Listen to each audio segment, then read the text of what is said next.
Okay, we're live, back up on LinkedIn and YouTube Live. Hopefully we'll get a lot of people joining us, and we really want your questions and answers. But before I bring my guest on for this podcast, I just had a few announcements. First of all, we have moved our 101 and 201 level security training to the 101 is the on-ramp, the 201 level is the highway. We've moved those to YouTube playlists. So they're available anytime for any person. So you can actually get large parts of your company to go through and see this. Another thing I wanted to let you know is I've been looking at the detection market. Some of you that follow me know I put out a periodic update on where the companies stand and what the market looks like. I will put that out again tomorrow, actually. So part 1 is tomorrow, part 2 is Tuesday. There's been some pretty dramatic changes, so I think you'll enjoy seeing that. And then on Wednesday, a week from today, I'll be doing another LinkedIn Live where I'll answer any questions you may have on it. So we'll talk about my analysis, where you think I'm wrong, any questions you might have, or anything like that. And then just one last announcement, and that is that all this that we've been doing on LinkedIn Live and such has been in prep for a show that's going to start on January 13th. I'm going to do a show this time every Wednesday. Most of them will be pre-recorded, but at least once a month we'll do a Q&A show for you. We're going to put it up mainly on YouTube, but when we're doing a live Q&A, we'll do it on LinkedIn as well. So that'll start January 13th. I'm committed to doing 20 episodes. I've got a really exciting list of guests already booked. I think got the first 5 episodes already booked, so I think you'll enjoy it. So stay tuned for that. And I guess the easiest way to stay up to date on everything that's happening is you see that QR code in the corner there. If you take a picture of that, that will take you to a page with your phone. That will take you to a page where you can subscribe to my Friday news and notes. That's just a short little newsletter I put out via email every Friday with maybe 10 items or so. But also it includes anything that we've put out. It highlights what's going on, maybe quick comments on it, but it's at most a 2-minute read and probably provides you with some links you might enjoy. So that's what I've got in terms of announcements. So let me try to bring my guest on here. My guest this time is Virginia Wright, Ginger, with Idaho National Labs, INL. She's a program manager there. Ginger, welcome to LinkedIn Live. Is this your first time doing a live one? This is. Thank you, Dale. Well, we do encourage, you and I are going to talk. I had quite a few questions, but we do encourage comments and questions via LinkedIn or YouTube, and we'll see them here, and we will address them. I'll shut up and let you ask some of the questions if you have them. So with that, maybe I'll introduce why I wanted you on the podcast or the LinkedIn Live here. The main reason was we had 2 sessions at S4 this year on chaos engineering. One from yourself, I think it was officially called Test Effect Payloads, but you talked about chaos engineering quite a bit. And then one from Kelly Shortridge, which talked about chaos engineering and DevOps. And to me, it was just fascinating about it. So maybe as an introductory point, you had a little riff in your session about Netflix and the Chaos Monkey. Maybe we can get people at least understanding what we're talking about if you tell them briefly what Netflix did. Sure. So I was a Netflix subscriber back in the early days, back when you opened the mailbox and found this red paper envelope with the movies that you had carefully selected, and you went through a process of picking things from a queue, and they sent them, and the mail ops that they had were extremely reliable, and it was wonderful. But over time, Netflix's volume enhanced, and they wanted to deliver in multiple countries. And they realized that they needed to adopt a streaming technology. So as they moved to streaming, at first they were fulfilling the demand out of their own data center. But through analysis, they realized they were never going to be able to fill the demand that they could foresee with their own computers. So they took a deep breath and they went to the cloud. And they did some self-searching, and they described this on the internet, and I can provide some links to that, about some of the core business decisions they had to make when they put all of their processes in someone else's hands, on someone else's computers, with someone else's software. And what a cataclysmic faith decision that was for them as an organization. And so there were two schools of thought about how they should approach that. One was to build a lot of moats and walls to try to prevent failure. And the other was try to embrace failure, understand failure, automate responses to failure, and eventually to get ahead of the failure. As a part of their commitment to the latter idea, they developed something called Chaos Monkey.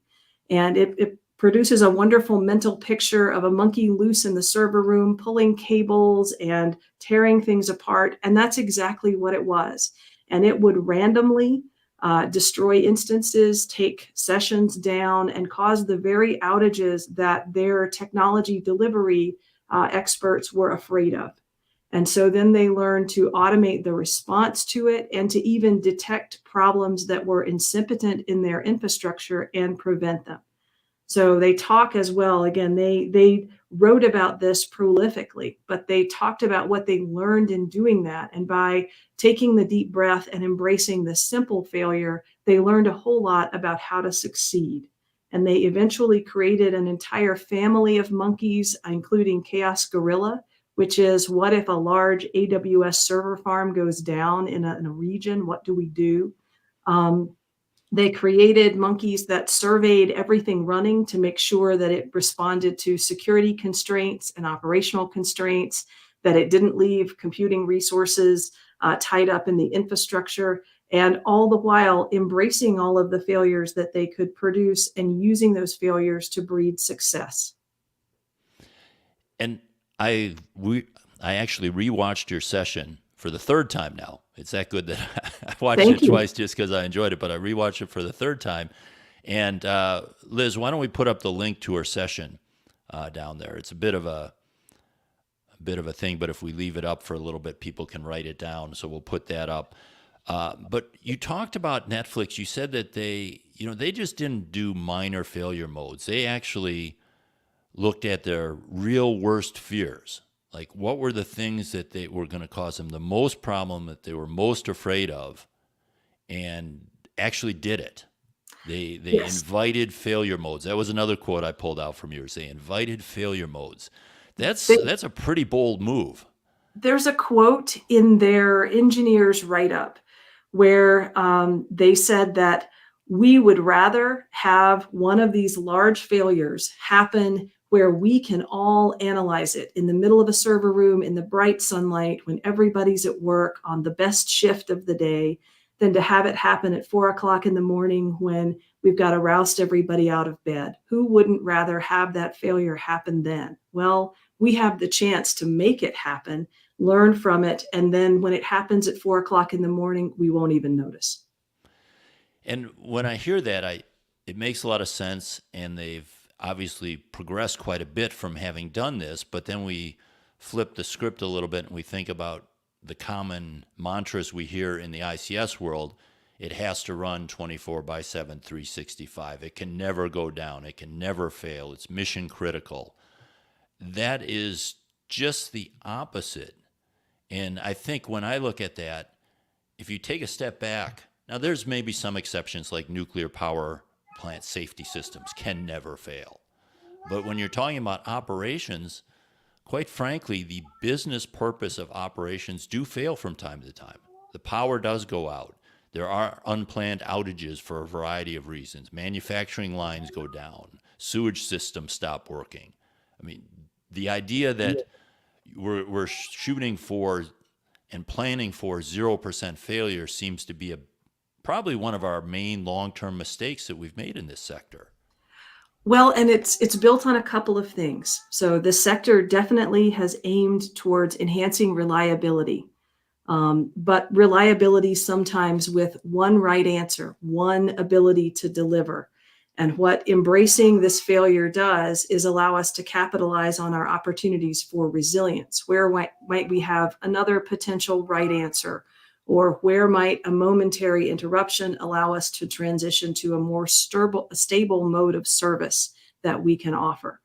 And so I think reliability is a part of resilience, but sometimes an over embracing of reliability can cause us to have difficulty leaning towards resilience. We learn to like the one right answer instead of embracing the fact that there could be multiple right answers. Yeah. And let's now flip, because we're going to come back to the chaos monkey and this idea of using this in ICS. Yes, your cat made an appearance. Don't worry, I my am dog's sorry good. about that. You may hear Compass in the background encouraging me to be resilient. My puppy will start barking before you know it. So I want to get back to the chaos monkey and ICS, but let's talk a little bit. Let's shift to kind of round out the picture then, because you talked about Radix and this exercise on Plum Island and test effect payloads, a variety of things. I guess to put it in terms of a question, you had this isolated environment where you could cause things to fail without affecting populations of people and not putting people at risk. That was kind of a starting point. It was. So, okay. What kind of failure modes did you introduce there? So what were your chaos monkeys or your test effect payloads? Radix started at the very, very beginning with the idea of looking at pre-boom and post-boom and understanding where an ICS attack happened. And as the program progressed, they focused on black start as being the worst situation that a utility could be in. And black start is the condition where power is out, the infrastructure for providing power is no longer operating, and rather like building a campfire, we must slowly then build the grid back into its resilient and fault-tolerant mode by adding a little bit of generation and a little bit of load and carefully rebuilding it. And we wanted to do black start in a cyber interdicted environment. In other words, the adversaries had already been all over both our core infrastructure and the infrastructure that we were using for black start.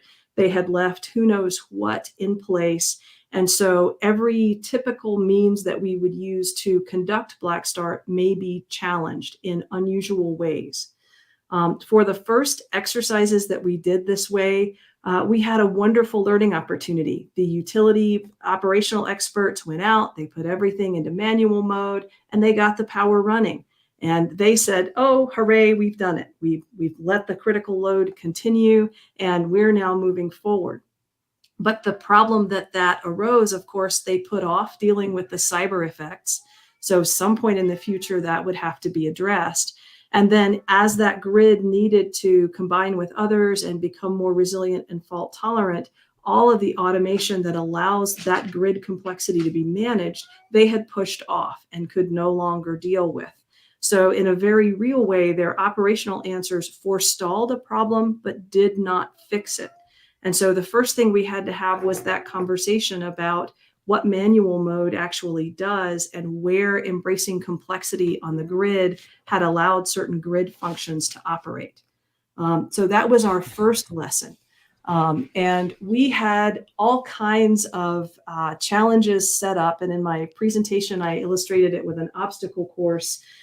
We had relays that were misconfigured. We had relays configured so that if you sent a command to one part of the infrastructure, the relay would actually send it to another. We had cyber attacks that would take services down and then bring them up. We would change the status of breakers, sometimes just flip them back and forth. And that was an interesting mode for the utility operators to embrace, to really understand what it means to stand in a substation that is under cyber attack, to have breakers opening and closing, and to know that the central office is not doing this and they are not doing this, and that all they can do, rather like the folks in the Ukraine, is watch it happen. And that they are helpless except to put it in manual mode. And so we know that utilities have black start drills. That's fairly common. Well, not common, but they do schedule those and they do occur so that if such a thing happens, they're able to start up their part of the grid again.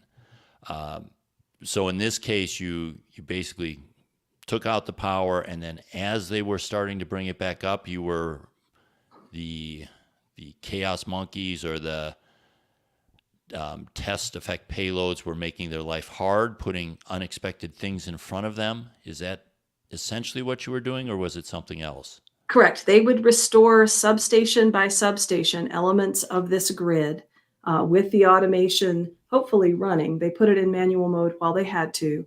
And with each substation, they would encounter new challenges, new effects that the adversaries in this case had left behind, or might still be monitoring and might still have command and control on. And so the state of the grid would change as they brought things back in ways they expected and in ways that they did not. And then this is so someone comes there, group of people come there. You've done how many of these now on Plum Island? On Plum Island, I think I've got Mike Tucker in the audience, and he can correct me if my number is wrong, but I remember 4 live exercises at Plum Island. And before we went to Plum Island, we did some exercises in a university environment at simulation. But we found one of the things that I think the Netflix team talks about, and certainly we found at the laboratory many times, is that it is when you test at scale that you take on the majority of your lessons. The bench environment is a wonderfully sympathetic environment to do experimentation in, but you're really closing off all of the potential impacts that you might see if you test at scale. And Mike says 5 on island. So Yeah, I've conflated 2 of them.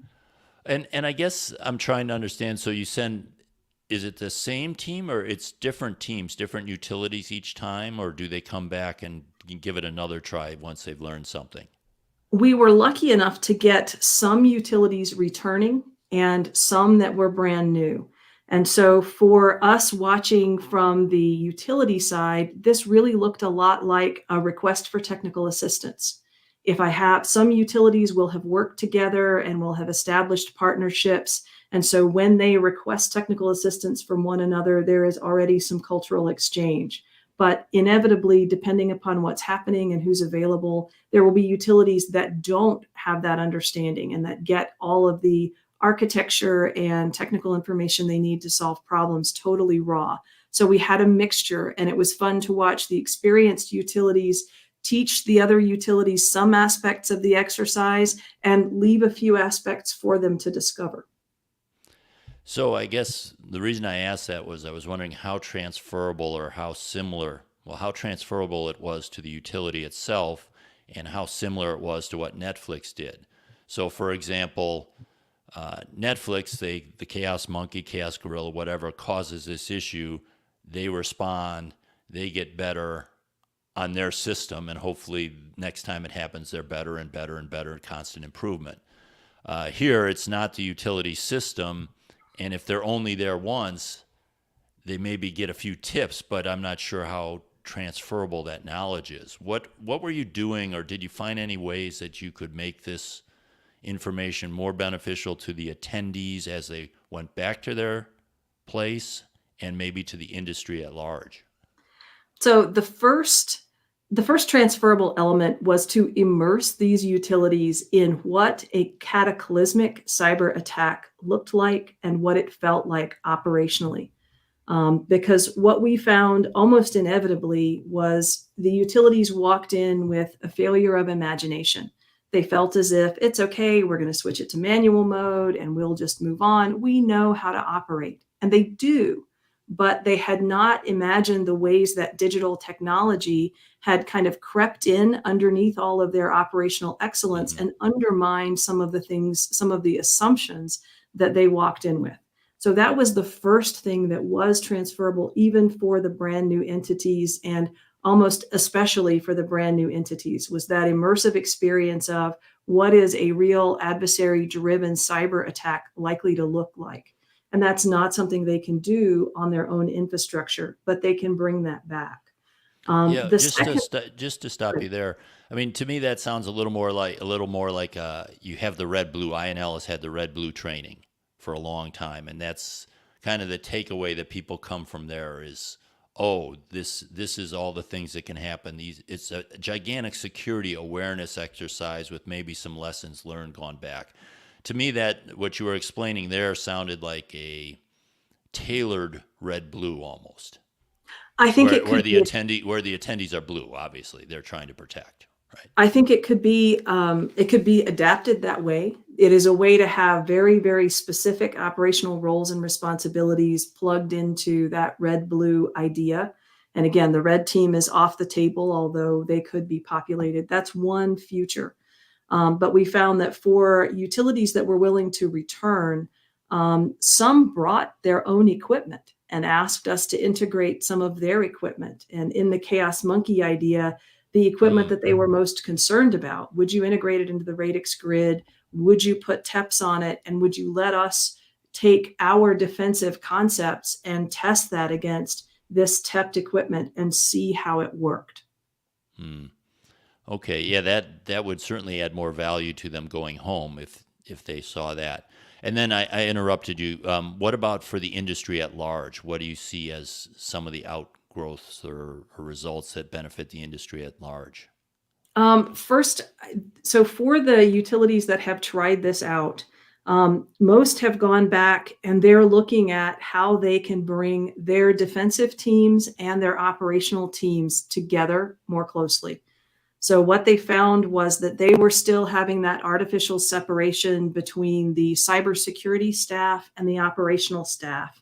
And I go back to Cyber Squirrel One's website on a regular basis. And the thing that he decries, is this a cyber event or is this a squirrel? They were not organized to answer that question effectively. So one of the things for industry at large is advice and real experience, bringing those teams together and having them work together. That was one. The other, and in this COVID time, there are a lot of things that's made more difficult, but for our final exercise, we had to work remotely. So it worked a lot more like a large scale regional response to a black start. Some few people could get into the exercise location and could respond to the event, and others had to be from a distance, perhaps remote into systems, perhaps only there by telephone and having to imagine what was going on and help. So for the teams that were in that situation, they were able to test out concepts for technical assistance with each other and to see how well their ideas for that would work and how to improve it long term. Okay. Please send in your questions. Lyron, we will get to your question in a second. I'm going to save that for a little bit because it's a little off topic, but we'll get to it. And any other questions are welcome. Let's talk a little bit. In your presentation, you said, okay, this is a really great idea, this Chaos Monkey, and your implementation of it. It's also a real scary idea for the industrial world here. And you talked about how to consider using it or not, and you use this term blast radius analysis. Mm-hmm. If you were going to do one of these tests, you would want to do a blast radius analysis. How would you define what a blast radius analysis is? It is really documenting your assumptions. So when I, as a researcher, propose an experiment, one of the things that I have to do is write down my hypothesis. What do I think is going to happen when I flip this switch or light this thing on fire? I have to know what I think is going to happen. And often it is measuring what actually happened against what I thought was going to happen that causes some of the greatest learning. It is that delta between this is what I think is going to happen and this is what really did. So I advised what I call the blast radius analysis for two reasons. First of all, you've constructed this experiment, this idea of I've embodied my worst digital fears into a set of scripts or a payload that I'm getting ready to put on a realistic system. I better write down for my boss or whoever's going to come in saying, you did what? I better write down what I thought was going to happen. But then when I do execute that payload, and I thought the incident response team would respond to it within 5 minutes, and I thought they would forensically discover what I had done, and I thought that they would rapidly address the system in question and not some of the other things that I just put into the experiment to confuse them. Any of those assumptions I can document in the blast radius analysis are meat for future experiments. And if they responded in 20 minutes versus the 5 I thought, why? what else can we learn from this experiment that we might be able to enhance our own systems with? But then as you went on, you I wouldn't use the Scada apologist term for this, but it was a little Scada apologist, where we all fall into this trap, myself included, where we think something's a good idea and then we back off to it because it just won't work in ICS or something like this. And you talked about things like doing paper TEPs and tabletop exercises and things like that, which have value, but they're really quite a different thing than actually introducing something that forces someone to do it. They all have value. I won't say the tabletop exercise doesn't have value. They're becoming more common, and we've actually started doing one on what you said, the ops down, where the operations goes down. You don't know if it's a cyber incident or not. That's an exercise you need to go through. When do you decide to investigate it as a cyber incident? What do you do? How does that change your response? That sort of thing. So some of those can be done that way. But to me, I was kind of like, well, we're getting a little squishy here. We're not really doing chaos engineering if we're doing it on paper, or we're being so safe that we don't do anything that is anywhere close to our worst real fears. How do you close that gap? It almost seems to me like they're two different sides of it. I think they are stages. So first and foremost, I would love to have grids like the Radix grid for a greater number of utilities to be able to confront their worst fears without owning the equipment, without being responsible for the cleanup.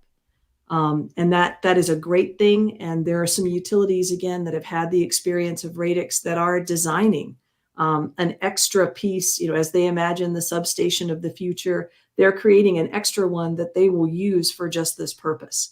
Where that is impossible or not realistic, I had the opportunity to talk to Tim Roxy, who's definitely a luminary in this field, as I was putting this talk together. And I said, okay, Tim, I know if I'm under regulatory control and I've got to be reliable and I've got to deliver, tossing a chaos monkey into the control room may not be allowed within my regulatory structure. What can I do? And he suggested an index card idea, which I like, but I like it as a measure of, okay, for a while we'll run this like a Dungeons and Dragons campaign, and it's okay if you pull your +1 sword out of wherever and go attack the dragon and you win. But eventually, let's take a little piece of this. What was maybe a tactical piece that was worrisome that we really want more information about, and let's actually do that as an experiment. But at least doing it as a paper exercise allows us to break it down, talk about it, become more familiar with what systems are affected by this particular fear or payload, and then how might we safely execute a real experiment.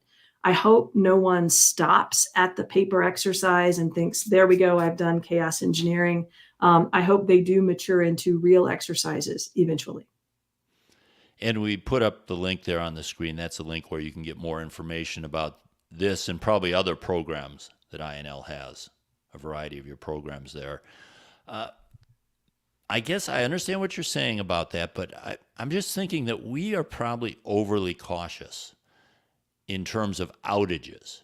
Because if we think about, especially the eastern half of the United States, where power isn't as big of an issue as it is sometimes in California and other places, you pick a normal fall day or something like that. If you wanted to say, okay, we're only going to let the chaos monkey loose in a generation unit or even a plant, a group of units, we're only going to do it during these conditions where there's not a lack of power on the grid.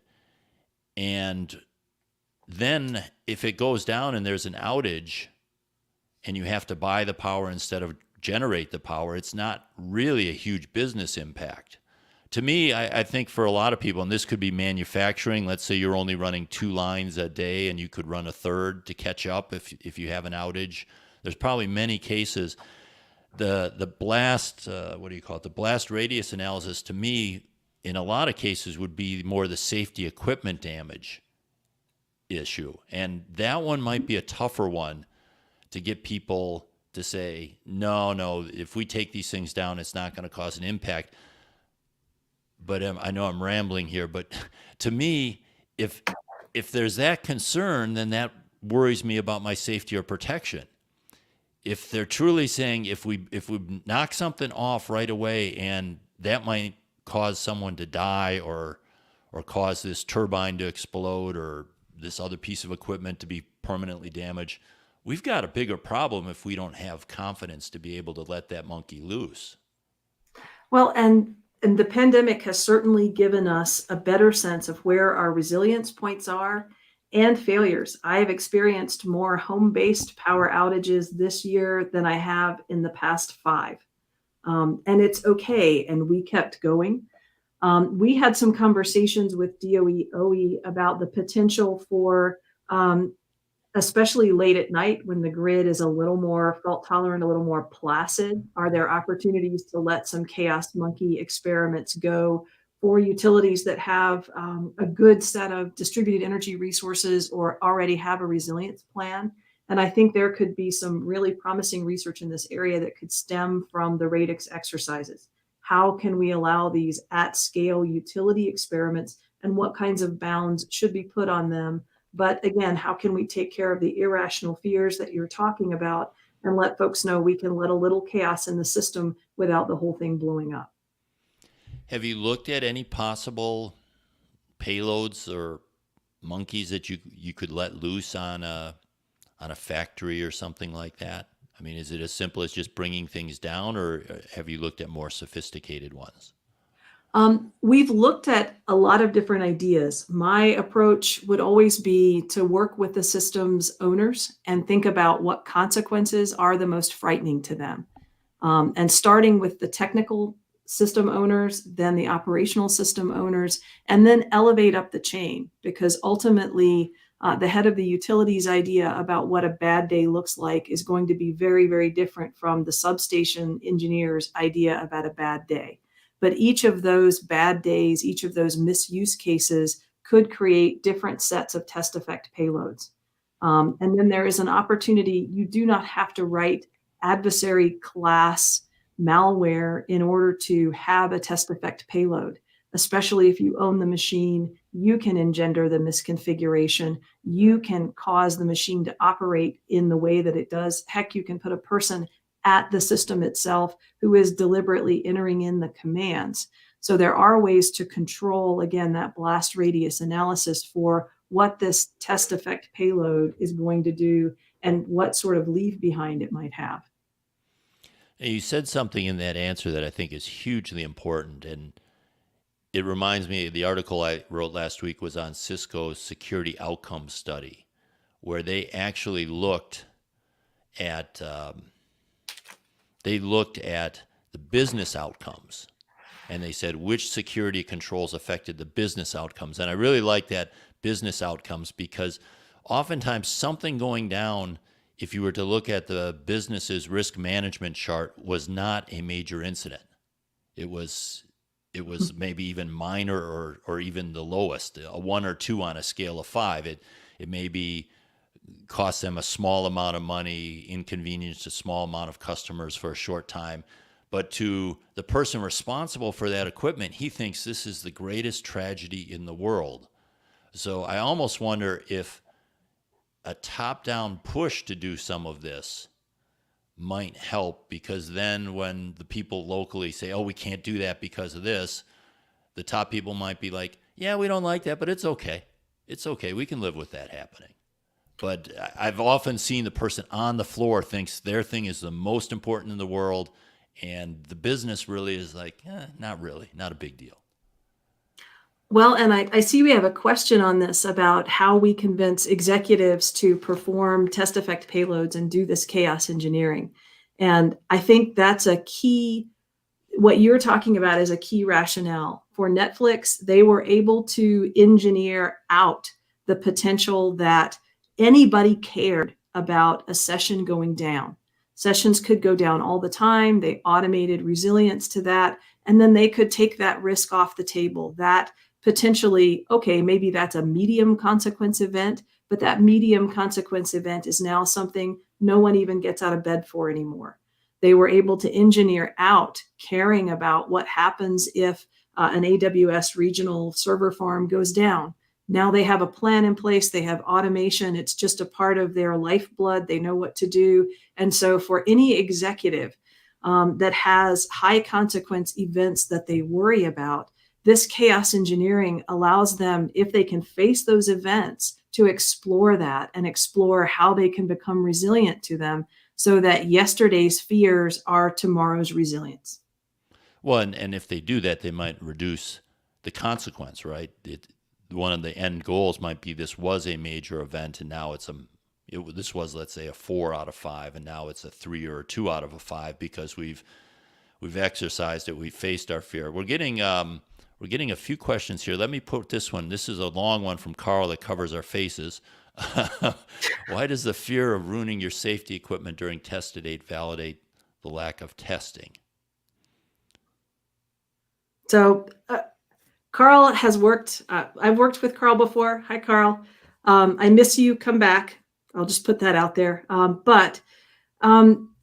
I don't think it's the fear of ruining safety equipment. I think it is an accountability question. So typically the person who is thinking about this testing has to get at least approval that if they ruin this piece of equipment, there is a replacement and some sort of structure.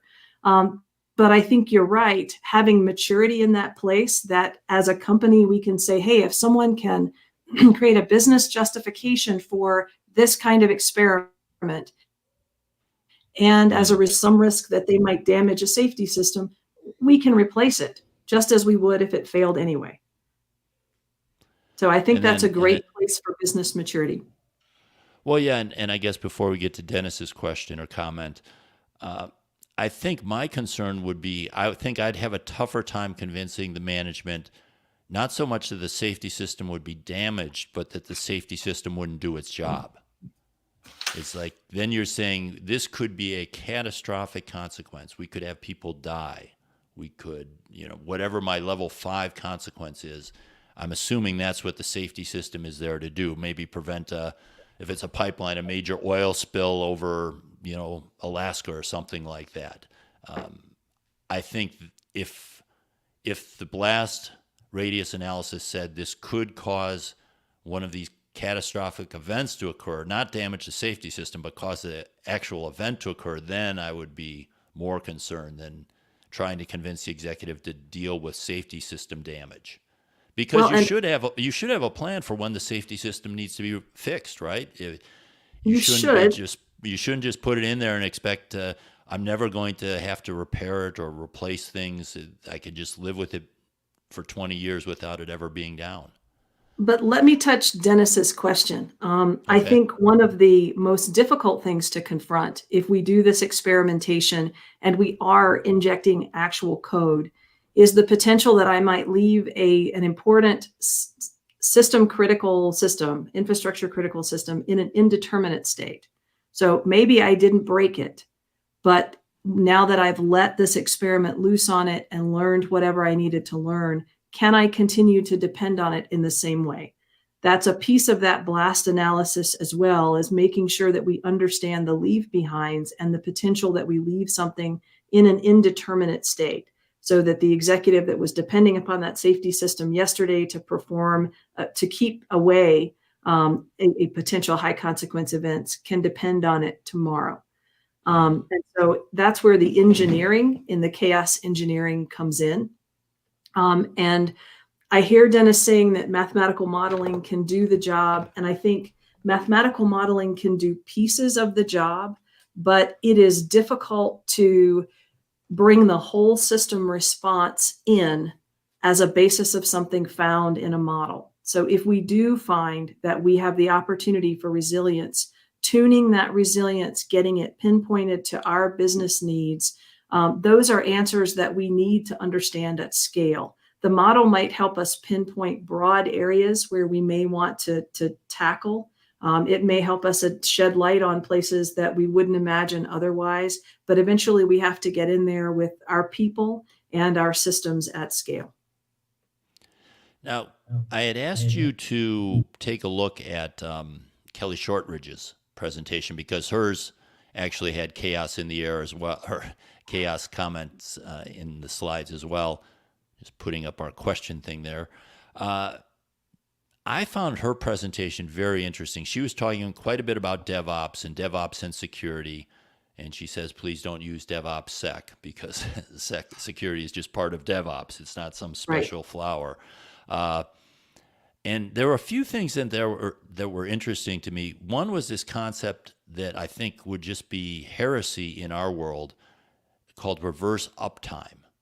That the contention was the longer that something was up and running, the more fragile and dangerous it was. And that in DevOps, things are ephemeral.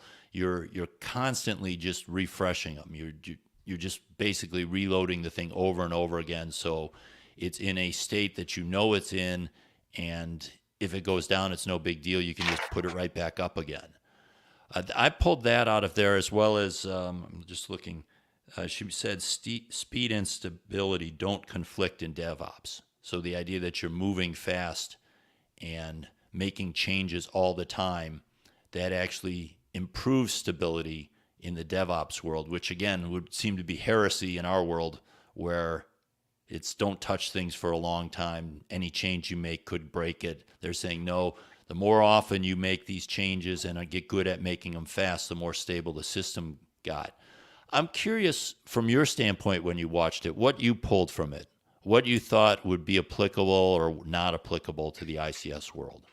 So I watched Kelly's talk just recently, and I liked her model for distributed, immutable, and ephemeral, the DIE model. She illustrated it beautifully when she said, it's time to die. And so she talked about, in the ideal world, in the DevOps world, infrastructure is distributed. We have many places where we can conduct operations, and one is as good as the other. We don't have a special center of operations that we must use. We have to make a decision about what is immutable and what is ephemeral. And we're always driving to have as little as we can be immutable. But what's immutable is absolutely immutable. And as much as we can be ephemeral. And we ruthlessly cut that down at any opportunity. It reminded me, so years ago, I read a book called The Clock of the Long Now. And I've always loved it. And it introduced a concept called pace layering. And it was a cultural concept in the way that they talked about it, where certain parts of our culture are designed to change very fast. And fashion is an illustration of one of those. And it goes very quickly. But each one of these institutions butts up against other institutions that are designed to move slower. So imagine a geared set of cogs working together. And what I think has happened for vendors of industrial control systems is we have designed these systems by engineers who deeply understand the processes. And they have not done pace layering that allows this distributed ephemeral model to be there. They have instead designed everything into the infrastructure. So years and years ago, I would buy an analog system. There was no digital intelligence in it at all. And the metal was the process. It enacted it. Eventually, I put in digital technology, but I've actually done the digital work as if this is just a sister to the analog counterpart. I never reimagined it to say, how can I create it so that the relay is a chassis and I am just putting intelligence on it? We're starting to see vendors move there. We're starting to see a lot of vendors adapt firmware that it is the broad class of firmware. And then when it hits the device, it asks the device, hey, what am I supposed to do for you? And it brings just those functions into being. So we're starting to see the utility community or the vendor community move to that. But I think this is a real opportunity for utilities to talk about this philosophy. We want devices that live in this distributed, immutable, ephemeral model. That's what we want to buy so that we then have the power to control our uptime instead of it being built into an assumption about the device and the way it's manufactured.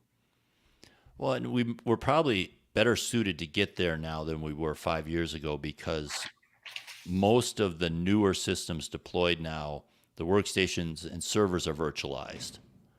And we are getting to the point, there are virtual controllers now where everything but the I/O is virtualized. That's much less common. That's kind of bleeding edge stuff, but it is out there, it is available, and there's even talk of that being at the edge or potentially even in the cloud, with the I/O being local for systems that aren't extremely time sensitive. So we're getting to the point now where you could bring things in and out, make things ephemeral without necessarily, and make things more distributed without necessarily breaking things, because the capability to do it, then it becomes more the will.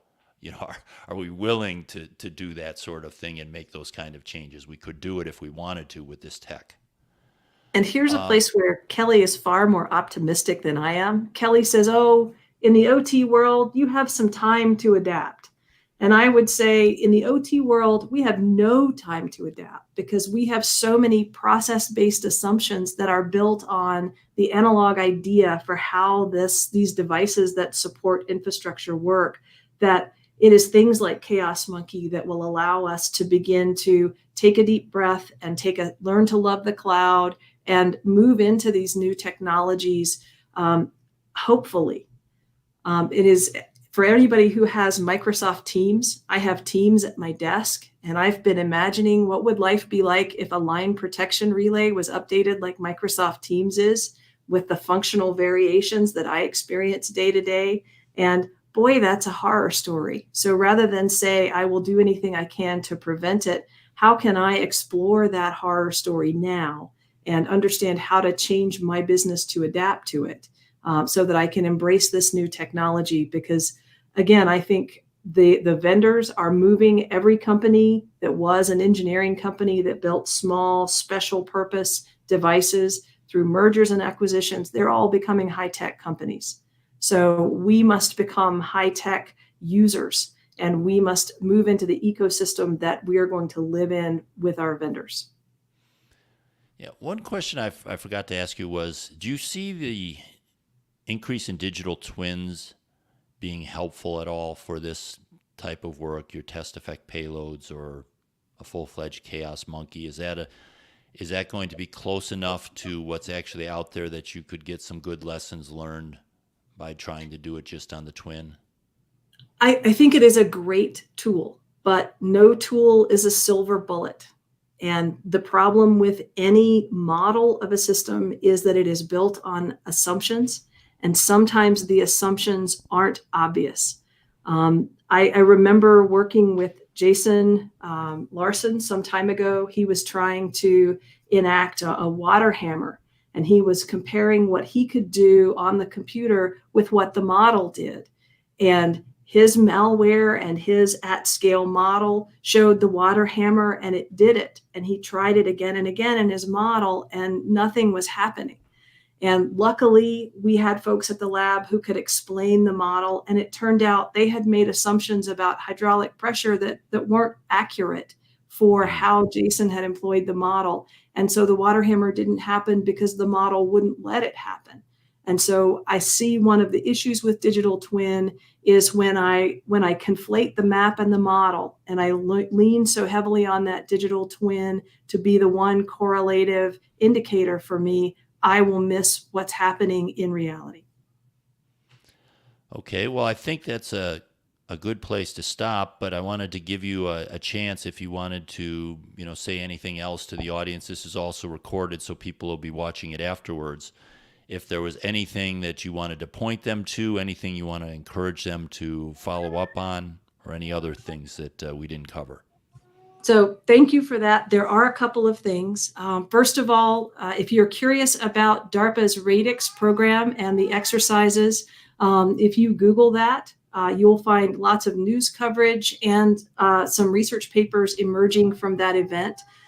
If you're curious about the Idaho National Laboratory, you see a link to that up on the screen. I've got to tell you, I get to do some of the most fun work that exists, from breaking control systems to enumerating control systems to going to haunted islands. And then I would drop a reference to Danzig's paper. It's called Surviving on a Diet of Poisoned Fruit. And that was one of the inspirations for my thinking about this, where Danzig tells us that the solution for the complexity that we are inviting into these critical infrastructure systems is not more complexity. And he talks about how we might deal with that complexity intelligently. So I recommend that for perhaps your weekend reading or after lunch. That reminds me of a comment when I interviewed Ed Schweitzer this year on stage. He was talking about resetting complexity. And he said when he invented the first digital relay, that the analog relays had brought in so much complexity, or the equivalent. I'm not even sure. That's not my field. But whatever was there before the digital relay had gotten more and more complex, and the digital relay sort of reset it back to simplicity. But then over time, people are asking for more and more features and functions, and that's added complexity. And he said, he's looking personally, even though he's in the later stages of his career, he's looking at another way to reset complexity, and he was very concerned about that. But I echo your recommendation for that Danzig paper. That is really worth reading. And to go back to Kelly's paper, Kelly uses an interesting phrase. She talks about moral accountability. And when we talk about complexity, I like that phrase. Who has the moral accountability for the features that are injected into systems, and how do we pass that moral accountability from vendors who embrace the features to the utilities that use the systems? And that itself is a really good conversation between utilities and their vendors. Okay, well, that's great. Thank you, Ginger, so much. Ginger Wright of Idaho National Labs for joining me on this LinkedIn Live, YouTube Live. And I will just let you know, I will be back next week at the same time. I'll have put out my detection market update, and I'm sure there'll be some questions, comments, disagreements. I hope we can have a good rough and tumble conversation about that when it comes out. So thanks a lot, and we'll see you soon. Take care, everyone. Thank you.